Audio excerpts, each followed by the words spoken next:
Though I've been talking about specific episodes of SpongeBob and other shows as of late, I'd like to talk about a song today that's featured in the SpongeBob Christmas special of 2012. The song I'm referring to is titled Don't Be a Jerk, It's Christmas. If you're at all familiar with SpongeBob, then you've probably heard the song before. But whether you have or not, there's an important idea and message from the song that is worth discussing. So if that's of interest to you, then stay tuned.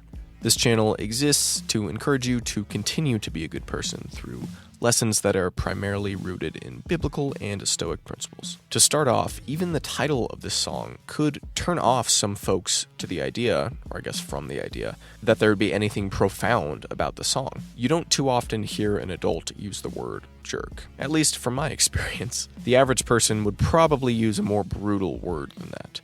But in any case, though the song may seem trivial or lacking in depth to some, it certainly isn't. To paraphrase a bit of the lyrics, SpongeBob sings, "Bring joy to the world, it's the thing to do, but the world does not revolve around you.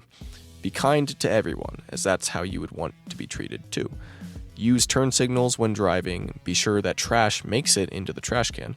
Make sure not to interrupt others as they're talking. Santa brought nearly every gift on your list, so make sure to show gratitude. It's the season to be jolly, not jerky," and so on. So why is this all significant? Well, again, even though these ideas of quote-unquote basic kindness may seem meaningless to some, they're not. For treating someone well or doing something kind for others has a lasting impact, regardless of how big or small the deed may seem. This idea is very clearly shown in the Claymation Christmas special.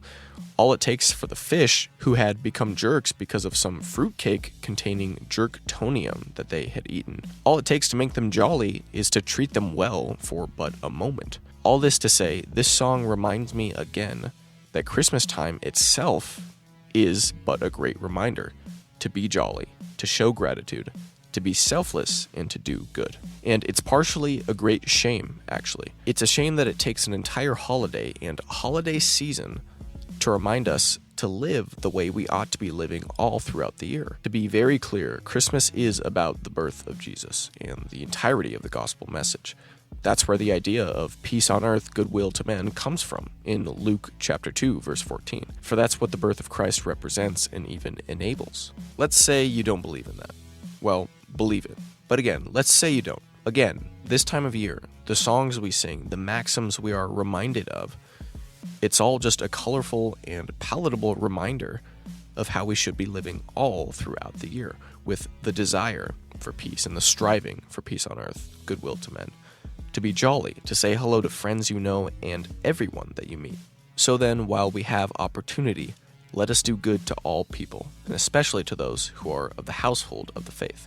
Glory to God in the highest, and on earth peace, goodwill toward men. And the New American Standard Version reads, "Glory to God in the highest, and on earth peace among people with whom he is pleased. For a child will be born to us, a son will be given to us, and the government will rest on his shoulders, and his name will be called Wonderful Counselor, Mighty God, Eternal Father, Prince of Peace." Go listen to the song for yourself. Once again, it's titled Don't Be a Jerk, It's Christmas.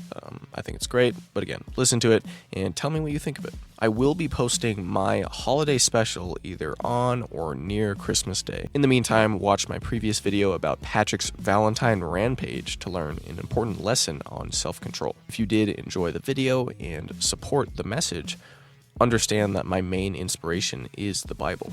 Though I wouldn't call what I'm presenting a sermon, if I adjusted a few things, it very well could be. So if you don't know the Lord, there's no better time to begin a relationship with him than now, and it's a simple formula.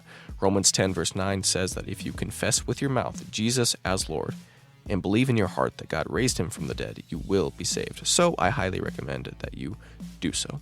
With that, thank you so much for watching. I sincerely hope that this helps you.